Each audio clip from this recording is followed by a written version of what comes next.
여러분, 우리의 눈으로는 보이지 않지만 살은 소는 우리 인간에게 있어서는 없어서는 안 되는 필수 불가결한 물질입니다. 그것은 단순히 우리가 숨을 쉬냐 안 쉬냐의 문제가 아니에요. 몇 년 전에 지구의 산소가 5초간 사라진다면 이라고 하는 제목의 영상이 유튜브에서 화제가 된 적이 있었습니다. 우리가 몰랐던 산소의 혜택이 어마어마하다라는 것을 알게 해주는 영상인데요. 일단 5초니까 숨 쉬는 거는 문제가 안 되겠죠. 그런데 단 5초만이라도 산소가 없어진다면, 사라진다면 오존층은 사라져 버린다는 거예요. 그래서 직사광선으로 우리 피부가 다 화상을 입는다고 얘기합니다. 둘째는 푸른 하늘이 다 사라지고 다 검게 되고 금속들은 다 붙어버리고 우리가 밟고 있는 이 땅에 49.2%가 산소로 되어 있는데 이 지각이 다 부셔져 버린다는 거예요. 그리고 대기압의 21%가 산소랍니다. 그래서 산소가 없어지면 우리 귀 고막이 터져 버린다는 거예요. 그리고 산소의 결합체인 콘크리트도 부서지게 돼서 건물이 다 무너져 버린다는 겁니다. 결국은 뭐예요? 지구 종말이에요. 종말. 5초만 사라져도. 그와 반대로 만약 산소가 지금의 양보다 2배 더 늘어난다면 종이 비행기가 많이 날아간대요. 오래 날아가고 또 행복감이 증가된대요. 필이 좋아진다는 거예요. 그리고 자동차 연비도 좋아진답니다. 그런데 우리가 영화에서 보는 것처럼 거대한 거대한 곤충들이 나온다는 거예요. 왜냐하면 산소의 질량에 따라서 무게가, 부피가 결정되는 곤충들이 있답니다. 그러니까 양이 커지면 그만큼 몸뚱아리가 커지는 거야. 쉽게 말하면 바퀴벌레 이만한 것도 무섭잖아요. 이만한 바퀴벌레가 나온다는 거예요. 생각만 해도 소름 돋습니다. 그러니까 우리는 아무 생각 없이 호흡하며 살아가지만 하나님은 한치의 오차도 없이 완벽하게 돌아가는 지구와 우주를 창조하셨다는 거예요. 지금도 변함없이 한치의 오차도 없이 완벽하게 이끌고 계신다라는 겁니다. 그것은 자연뿐만이 아니라 하나님을 사랑하는 자, 그분의 뜻대로 부르심을 입은 우리의 삶도 그렇게 이끌고 계신다는 거예요. 때로는 우리가 실수를 하고 실패를 하는, 그래서 하나님의 뜻에 거슬리는 결정을 내린다 해도, 혹은 우리의 악함과 또 우리의 죄악으로 인하여 하나님의 뜻에 불순종하여서 하나님의 계획을 무너뜨리는 잘못을 저지른다고 해도 하나님은 우리의 어떤 실수도 실패도 선으로 바꾸셔서 그분의 뜻대로 이루어 가실 수 있는 능력의 하나님이라는 것을 믿으시기를 바랍니다.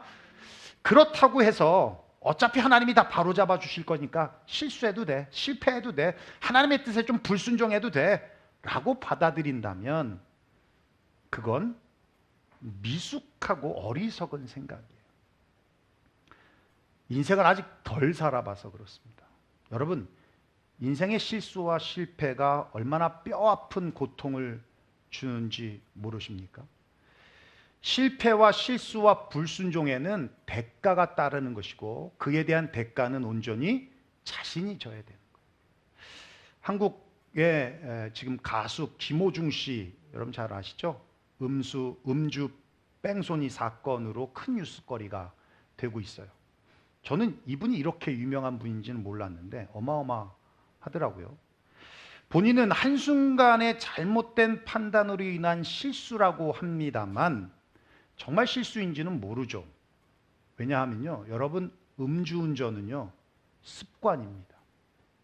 100% 습관이에요. 아마 이전에 사고가 나지 않아서 몰랐을 뿐이지 어쩌면 이번이 처음이 아닐 수도 있는 거죠. 어쨌든 음주도 하지 않아야 되지만 음주하고 운전해서는 안 돼요. 아시겠죠? 절대 음주하고 운전해서는 안 됩니다. 어쨌든 그 한 번의 잘못된 판단으로 그는 많은 것을 잃어야 할 것입니다. 그것은 본인이 감당해야 될 몫이고요. 어차피 하나님이 바로잡아 주실 거니까 실수해도 된다고요? 실패해도 된다고요? 하나님의 뜻에 불순종해도 된다고요? 이게 정말 어리석은 생각이죠. 오늘 본문은요, 인간의 실수와 실패를 선으로 바꾸시는 하나님을 기록해주고 있습니다. 우리가 3주 전에 여호수아 9장을 함께 보면서 어떤 사건이 있었어요? 기브온 사람들이 여호수아에게 찾아와서 자신들이 가나안 부족의 사람들이고 진멸의 대상임에도 불구하고 마치 자신들은 가나안 주민들도 아니고 먼 곳에서 온 것인 양 위장을 해서 여호수아에게 화친을 맺자고 하죠. 네. 여러분, 사기를 당하려면 모든 조건과 환경들이 다 맞습니다. 그래서 사기당하는 거예요. 네. 늘 기도하던 여호수아가 요때는 기도를 하지 않았어요. 그래서 경솔한 판단으로 그들과 화친을 맺죠. 맺고 3일이 지난 후에 이들이 진멸의 대상인 히위 부족의 사람들이라는 것을 알게 됐지만 알았을 때는 벌써 늦었습니다. 그로 인해 백성들은 여호수아를 비롯한 장로들, 지도자들을 원망하게 됐고 이스라엘은 어쩔 수 없이 그들을 끌어안고 가야 되는 상황이었어요. 실수죠. 근데 실수에 따른 뭐가 와요? 대가가 있어요. 위기가 찾아왔습니다. 기브온 족속이 이스라엘 편에 섰다는 소식을 들은 예루살렘 왕이 심한 배신감을 느껴서 가나안 연합체를 만들었어요. 5개 부족을 모아서 기브온을 치자라는 겁니다. 위기를 느낀 기브온 사람들이 여호수아에게 사람들을 보내서 상황을 설명하고 파병을 요청합니다. 그러자 여호수아가 어떻게 반응하냐면 7절이에요. 우리 한번 읽어볼까요? 시작. 여호수아가 모든 군사와 용사와 더불어 길갈에서 올라가니라. 예, 기브온 주민들을 돕기 위해 모든 군사와 용사를 끌고 갔다는 거예요. 예, 이 말을 통해서 뭘 할 수 있어요? 모든 군사와 용사를 끌고 갔다는 건 전쟁의 규모가 작지 않다는 거예요. 그렇죠? 5개 부족이 모인 거니까 얼마나 규모가 크겠습니까? 그 얘기는 만약 이 전쟁에서 패배를 한다, 이스라엘이 패배를 한다면 그 타격과 손실은 어마어마하다는 겁니다. 그런데 이 전쟁은 누구를 위한 전쟁입니까? 이스라엘의 의지가 있는 전쟁입니까? 아니요. 절대적으로 기브온 주민들을 위한 전쟁이었어요. 여호수아에게 있어서 기브온 사람들이 어떤 사람들입니까? 자신을 속인 사람이에요. 그래서 자신을 속임으로 인하여 잘못된 실수를 유발하고 그래서 백성들로부터 원망을 받게 돼서 여호수아가 가지고 있던 그 지도자로서의 그 명망이 추락되게 만든 사람들이 기브온 사람들입니다. 그렇게 속아서 화친을 맺었지만 그 화친은 기브온 주민들을 살려주는 대신에 종이 되는 화친이지 기브온 사람들을 보호해주는 군사적 동맹이 아니기 때문에 파병을 안 가도 되는 거예요. 여러분 한번 생각해 보십시오. 가나안 부족끼리 싸움은 사실 이스라엘 공동체와는 무관합니다. 오히려 이스라엘 입장에서는 서로 싸우면 좋은 거예요. 여러분 한번 생각해 보세요. 연합군이 기브온을 쳐서 연합군이 이긴다면 여호수아는 실수로 동맹을 맺었지만 화친을 맺었지만 그 존재들이 없어지니까 당연히 속 시원하죠. 반대로 기브온이 연합군을 친다 그러면 이스라엘 입장에서는 어차피 진멸해야 될 가나안 족속들이니까 대신해서 기브온 사람들이 쳐주면 땡큐인 거죠. 예. 지금 이 상황은 이스라엘이 그냥 구경만 해도 좋은 상황인 거예요. 굳이 위험을 감수하면서까지 전쟁에 참여할 이유가 하나도 없습니다. 소득도 없습니다. 그런데 여호수아는 기브온 주민들을 돕기 위해 군사와 용사를 데리고 가는 거예요. 어쨌든 속아서 맺은 화친이라도 그들은 이스라엘의 종입니다. 종이 위험하다고 하는데 도의상 안 갈 수 없다는 것이죠. 또 기브온 사람들의 위기는 결국 이스라엘을 선택한 결과예요. 기생 라합과 같이 그들이 하나님을 선택한 결과라는 겁니다. 그래서 돕기로 결정을 하고 전쟁에 참여하게 된 거예요. 여러분 한번 생각해 보십시오. 이 모든 위기의 시작이 어디서부터 시작됐어요? 기도하지 않고 경솔한 판단으로 화친을 맺은 실수에서부터 시작이 됐다는 거예요. 그럼에도 불구하고 하나님은 라합과 같이 하나님을 선택한 기브온을 존중하셨습니다. 그리고 어찌됐든 하나님께서 세우신 여호수아의 실수조차도 하나님은 품으시고 이 전쟁에 직접 개입하세요. 우리 8절인데 한번 읽어볼까요? 시작. 그때 여호와께서 여호수아에게 이르시되 그들을 두려워하지 말라. 내가 그들을 내 손에 넘겨 주었으니 그들 중에서 한 사람도 너를 당할 자 없으리라 하신지라. 야, 그 응답을 받은 여호수아가 어떻겠습니까? 힘이 났겠죠. 승리의 확신이 있으니까 자신감도 있었겠죠. 그것을 가지고 밤새도록 올라가서 가나안 연합군을 밤에 기습해버립니다. 그러자 혼비백산돼서 다 도망가는데 가나안 연합군에게, 그 도망치는 연합군에게 놀라운 초자연적인 사건이 일어나요. 하나님께서 하신 초자연 사건. 첫째는 갑자기 우박이 쏟아지는 거예요. 이스라엘이라는 그 지역에. 그죠? 여러분 지금 애리조나 다녀왔는데 애리조나에 갑자기 우박이 쏟아진다? 아, 그럴 수 있지만 그러기엔 참 힘든 환경이잖아요. 그죠? 우박이 쏟아지는데 패트리어트 미사일이야. 이스라엘에는 하나도 안 맞아. 그런데 가나안 연합군에게만 직접 타격을 하는 거예요. 예.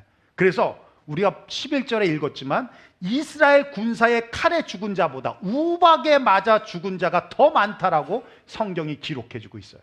두 번째는 우리가 본문으로 보지 않았어요? 근데 그 유명한 사건, 태양이 머물고 달이 멈춘 사건. 네. 자, 12절부터 14절인데요. 제가 한 절 읽고 여러분 한 절 읽으면서 함께 교독해 보겠습니다. 여호와께서 아모리 사람을 이스라엘 자손에게 넘겨주시던 날에 여호수아가 여호와께 아뢰어 이스라엘의 목전에서 이르되 태양아 너는 기브온 위에 머무르라. 달아 너도 아얄론 골짜기에서 그리할지어다 하매 태양이 머물고 달이 멈추기를 백성이 그 대적에게 원수를 갚기까지 하였느니라. 야살의 책에 태양이 중천에 머물러서 거의 종일토록 속히 내려가지 아니하였다고 기록되지 아니하였느냐. 함께 보겠습니다. 여호와께서 사람의 목소리를 들으신 이 같은 날은 전에도 없었고 후에도 없었나니 이는 여호와께서 이스라엘을 위하여 싸우셨음이니라. 예, 여러분 여기 태양을 머물라 달아 멈추라 하는 이 히브리의 원어는 다맘 아마드라는 단어인데 멈추어 서서 침묵하며 기다린다는 뜻이에요. 그러니까 정말 태양이 멈춘 거예요. 정말 달이 멈춰 있는 거예요. 여러분 이게 믿겨지십니까? 제가 서론에 말씀드렸지만 지구에 산소가 5초만 없어도 지구는 종말이라고 그랬잖아요. 여러분 태양이 멈추고 달이 멈추면 자전도 없고 공전도 없는 거예요. 이건 상상할 수 없는 일이고 이런 일이 만약에 있게 되면 그냥 지구는 끝장이 나는 겁니다. 이건 말이 안 되는 거죠. 이건 상식으로도 과학으로도 전혀 답을 찾을 수 없는 사건이에요. 그래서 믿지 않는 사람들은 신화 같은 얘기라고 얘기를 합니다. 어떤 믿음의 학자는 지금까지 인류의 시간을 계산해 본 결과 24시간이 빠져 있다고 하면서 멈춰진 시간을 찾아보려는 노력을 하고 있지만 저는 그건 의미 없다고 봐요. 왜냐하면 믿고 싶지 않은 사람들은요 부활하신 예수님을 보여줘도 안 믿는 겁니다. 믿고 싶은 사람들은 이보다 더한 일을 보여줘도 믿는 거예요. 그렇죠? 네. 그런데 이런 일이 있을 수 있냐 없냐가 우리에게 중요하지 않아요. 우리는 믿음을 전제하고 성경은 하나님의 말씀이라는 걸 전제로 하기 때문에 이건 중요하지 않아요. 왜 이런 일이 일어났느냐, 왜 하나님께서 이런 초자연적인 방법을 사용하셨는가, 이게 우리가 알아야 될 중요한 초점이라는 것이죠. 여러분 지금 이게 어디서 일어났습니까? 11절에 이렇게 말씀하고 있어요. 베토론에 올라가는 비탈길에서. 여러분 베토론이라는 이 지명의 이름은 벳이란 단어가 집이잖아요. 그죠? 벳엘 하나님의 집, 그죠? 벳 집, 홀은 구멍이라는 거예요. 그러니까 구멍집이죠. 뭘 말해요? 동굴이에요. 동굴. 그러니까 그 동굴은 우상을 모시고 있던 동굴들이에요. 그 동굴을 집 삼아서 태양신을 섬기고 달신을 섬겼던 곳이 베토른이에요. 즉 이 베토른은 가나안 우상 문화의 최고 중심지로서 태양신을 섬기고 달신을 섬기면서 풍요와 다산과 복을 빌었던 곳이 바로 이 베토른 골짜기였다는 겁니다. 그러니까 그들이 섬기는 태양과 달의 우상이 하나님 앞에서 순종하는 창조물일 뿐만 아니라 그 우상들 앞에서, 보여지는 앞에서 우박을 맞고 쓰러지고 있는, 그런데 그들이 섬겼던 우상들은 전혀 힘을 쓸 수 없는 그 모습을, 그 그림을 여기서 보여주고 있는 것입니다. 아무런 소득이 없을 이 전쟁에서 이스라엘은 놀라운 결과물을 가져와요. 41절 42절인데요. 우리 한번 읽어볼까요? 시작. 여호수아가 또 가데스 바네아에서 가사까지와 온 고센 땅을 기브온에 이르기까지 치매 이스라엘 하나님 여호와께서 이스라엘을 위하여 싸우셨으므로 여호수아가 이 모든 왕들과 그들의 땅을 단번에 빼앗느니라. 예, 여러분, 이 사건으로 인해서 기브온이라는 그 지역에서부터 아래로 가나안 남부 지역을 다 점령했다는 얘기입니다. 만약 기브온 사람들의 이 전쟁에 참전하지 않았다면 시간이 더 많이 걸릴 거예요. 그러나 이 사건을 계기로 남부까지 완전히 점령이 되는데 땅을 단번에 빼앗았다라고 표현하고 있어요. 단번에 빼앗았다. 그렇습니다. 오늘 본문을 통해서 우리에게 주는 메시지는 분명합니다. 우리는 실수할 수 있고 실패할 수 있습니다. 때로는 우리의 불순종으로 하나님의 계획을 무너뜨릴 수 있지만 하나님은 우리의 어떤 실수도 어떤 실패도 선으로 바꾸셔서 그분의 뜻대로 이루어 가실 수 있는 능력의 하나님이라는 겁니다. 여러분 믿습니까?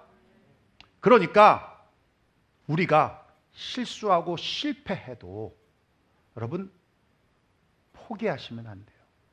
그리고 지난날의 실수와 실패에 매여 살아도 안 됩니다. 요즘 젊은이들이 그런 말 많이 해요. 이생망, 이생망. 아유, 난 이생망이야. 이생망이야. 그게 무슨 말이에요? 이번 생은 망했다는 겁니다. 이번 생은 망했어. 난 이생망이야, 이생망이야. 그러면 다음 생도 망해. 이생망이라고 하는 사람은 다생망입니다. 다음에도 망한다. 여러분, 우리 믿는 사람은 이생망이 없어요. 다음 생도 없지만 우린 망하지 않습니다. 여러분 믿습니까?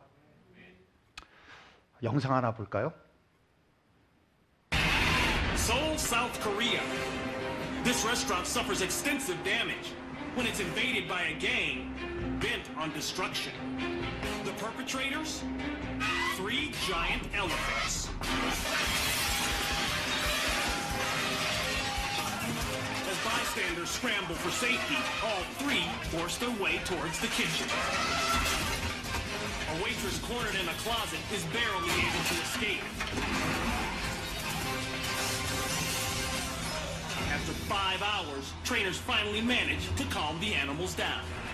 Wooden crates have to be brought in to transport them back to the park.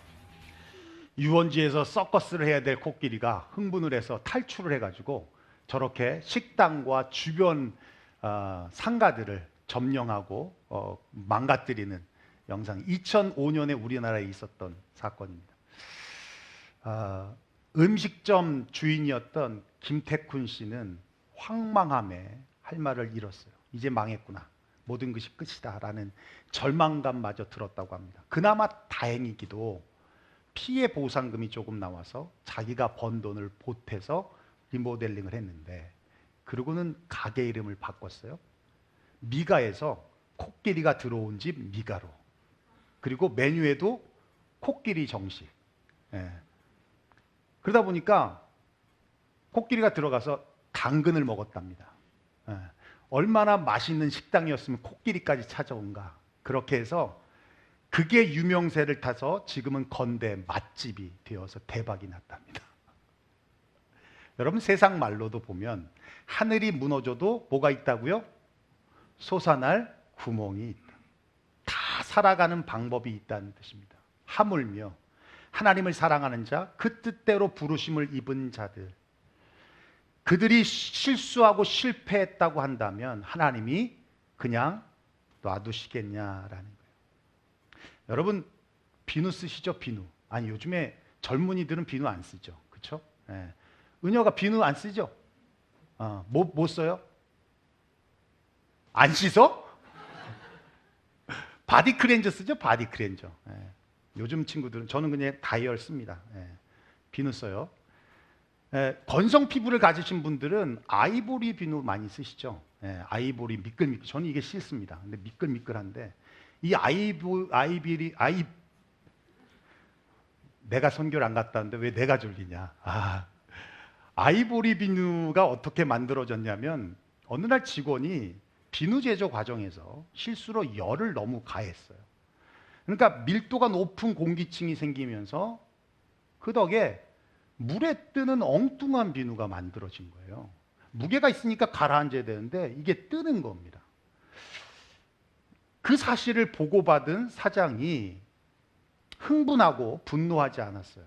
그리고 하나님 앞에 나아가서 묵상하며 기도했습니다. 하나님 이거 어떻게 해야 합니까? 그리고는 문득 떠오르는 게 목욕탕에서 물에 뜨는 비누면 좋은 거 아니야? 라는 생각이 들었다는 거예요. 그래서 판매하기로 했습니다. 그리고는 신문 광고의 카피라이터를 물에 뜨는 아이보리 비누라는 문구로 홍보하기 시작했는데 그게 시장에서 놀라운 반응이 일어나서 100년이 지난 지금도 회사의 대표 상품이 되어 아이보리 타워라고 하는 별명까지 갖게 되었다는 거예요. 저 비누가 1885년에 나왔답니다. 제가 1996년에 전도사로 부임해서 갔었는데 몇 개 교회가 연합해서 겨울에 수련회야 한다고 해가지고 장소를 알아보려고 철원 쪽으로 가던 중에 봉고차를 끌고 갔었거든요. 제가 면허증을 따고 한 6개월 됐던 때였어요. 운전을 하는데 이 철원이라는 그 지역은 겨울에는 그냥 굉장히 추운 지역입니다. 우리 최난정 집사님이 살던 고향이에요. 지금도 부모님이 살고 계시고 아직도 못 잊습니다. 와수삼리라고. 거길 지나가는데 아파트가 여기 하나가 있어요. 이 커브길이 이렇게 커브길인데 이렇게 지나가는데 빙판길이 나온 거예요. 눈도 안 왔는데. 근데 아파트가 해를 가리니까 여기가 빙판이 된 거야. 빙판길이 나오는데 초보자니까 이렇게 핸들이 미끄러지니까 당연히 브레이크를 밟죠. 밟으니까 뒤가 도는 거예요.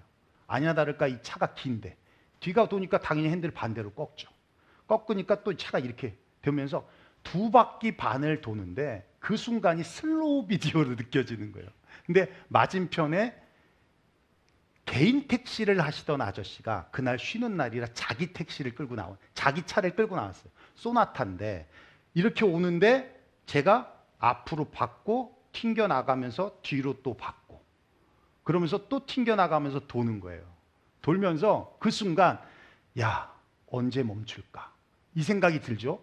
그런데 이렇게 돌다가 갑자기 가드레일을 빵 받으면서 타이어가 빵 터지면서 섰어요. 그때 알았어. 차는 이렇게 쓰는구나. 타이어가 터지면서 쓴 거예요.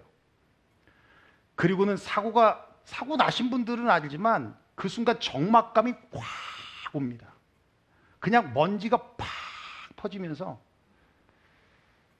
감사하게도 3명이 타고 있었는데 아무도 다치진 않았어요. 저를 비롯한 아무도 다치진 않았는데 그 사고로 인해서 소나타는 250만 원이 나왔고 우리 차는 봉고차는 150만 원이 나왔어요.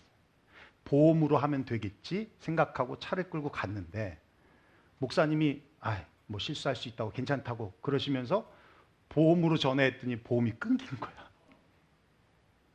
11월 말로 보험이 끊긴 거예요. 제가 12월 중순에 갔는데 그리고 이거 어떻게 돼? 저도 그분도 물론 크게는 안 다쳤어요. 그래도 병원 일단 한국은 사고 나면 목 잡고 나오잖아요. 그러니까 이제 병원을 가야 되는 거고 그 병원비를 비롯해서 어마어마하게 들 텐데 이걸 어떻게 해야 되냐? 그러니까 이제 교회에서 이제 중직자 회의가 있었고 결론은 특별헌금을 걷자. 제가 사고 쳐서 특별헌금을 걷게 됐어요. 그래서 거둔 금액이 한 350만 원 정도가 거친 거예요. 350만 원이.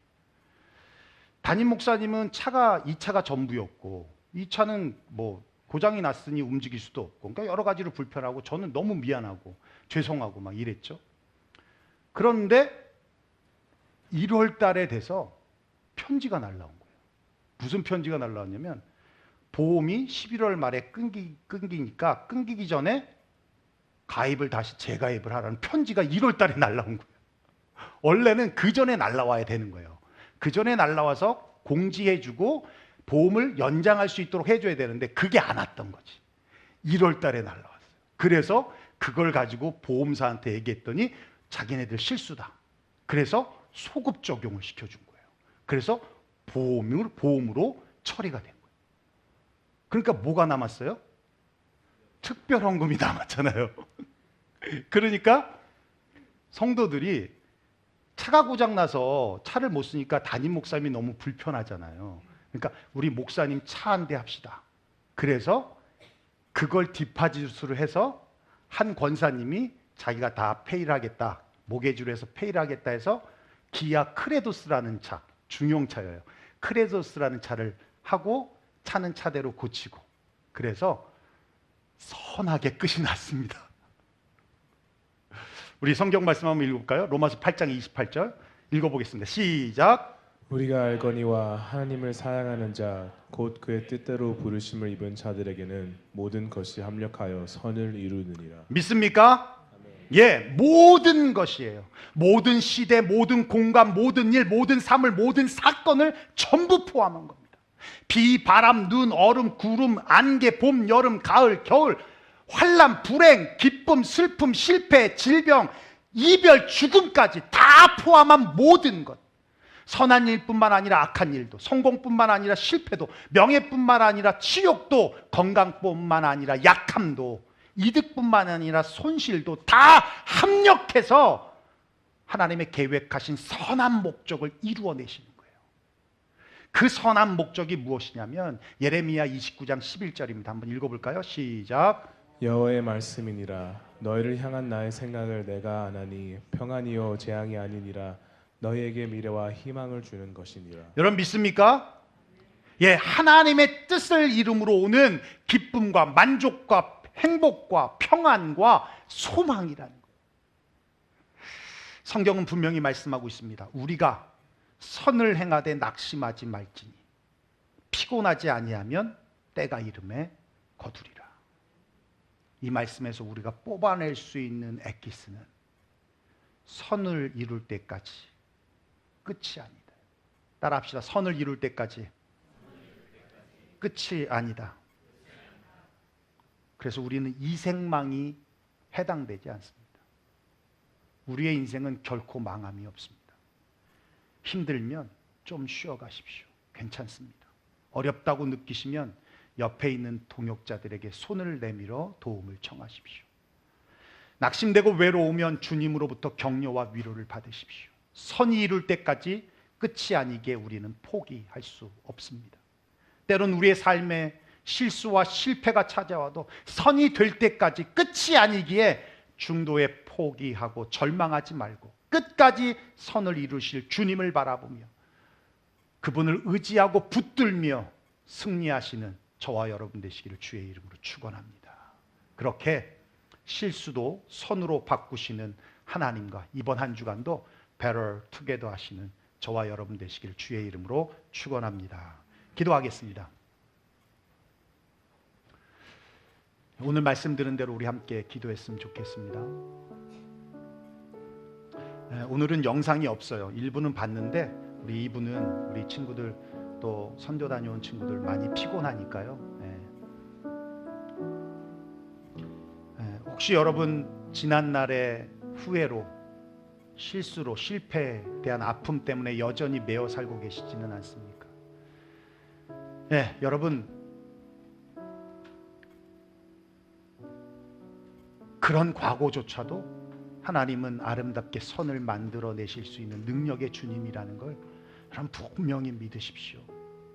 지금 비록 내가 조금 힘들고 어려운 일을 당해도 그걸 통해서 하나님이 우리에게 주시는 메시지는 분명히 있을 것이고 오늘 우리에게 주신 말씀처럼 더 아름다운 결과를 얻게 될 것입니다.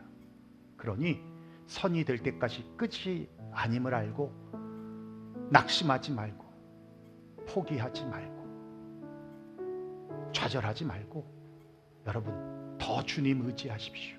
더 주님 붙잡으십시오. 더 주님 붙들고 주님 앞에 나아가신다면 반드시 더 아름다운 결과를 우리는 보게 될 것입니다. 오늘 말씀드린 대로 우리 함께 기도하며 나아갔으면 좋겠습니다. 함께 기도하겠습니다. 고마우신 우리 아버지 하나님, 감사와 영광을 주님 앞에 올려드립니다.